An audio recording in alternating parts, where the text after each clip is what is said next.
कराची में डाकुओं ने एक और नौजवान की जान ले ली। दो डाकुओं ने नौजवान से लूटमार की कोशिश की, जिस पर नौजवान ने मज़ाहमत कर दी। डाकुओं पर हमला करके उस पर काबू पाने के दौरान डाकू ने फायरिंग कर दी। नौजवान जख्मी हुआ और मौके पर ही दम तोड़ गया, जिसके बाद मुल्जिमान मौके से फरार हो गए। डकैती के दौरान मज़ाहमत पर डाकुओं की फायरिंग से नौजवान के जाम बहक होने का वाकया Orangi town sector 11 ZMC Aftab park के करीब पेश आया। बताया गया कि बल्दिया का रिहायशी जैन अपनी बहन को स्कूल छोड़ने के बाद काम की तलाश में घूम रहा था। वो औरंगी टाउन में खड़ा अपने किसी दोस्त का इंतजार कर रहा था कि अचानक एक मोटरसाइकिल पर दो डाकू आन खड़े हुए। डाकुओं ने नौजवान को तशद्दुद का निशाना बनाया और मोबाइल फोन छीनने की कोशिश की, जिस पर नौजवान ने मज़ाहमत कर दी। नौजवान ने असलहा थामे डाकू को पकड़ने की कोशिश की, जिससे दोनों गुत्थम गुत्था हो गए। इसी दौरान डाकुओं ने फायरिंग कर दी, जिससे जैन जख्मी हुआ और मौके पर ही दम तोड़ गया। नौजवान के अहले खाना को जैन के हादसे में जख्मी होने की खबर मिली। अस्पताल पहुंचे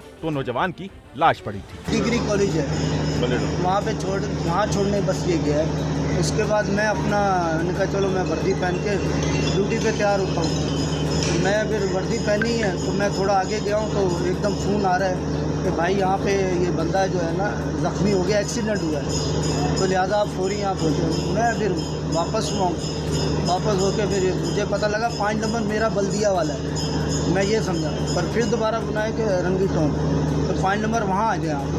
तो इतने में भांजे भतीजे सारे वहाँ पहुँच चुके थे, मैं भी पहुँचा हूँ। तो उन्होंने कहा भी ईदी सेंटर इसको ले गए बच्चे को।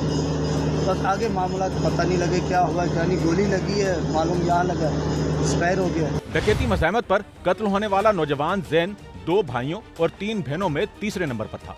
जैन मुलाजमत की गर्ज से लाहौर में मुकीम था, जो 1 माह कबल कराची आया और काम तलाश कर रहा था। डाकुओं की गोलियों का निशाना बन गया। पुलिस ने कातिल डाकुओं की तलाश शुरू कर दी। कैमरामैन अमीन के साथ नौमान रफीक, SNN कराची।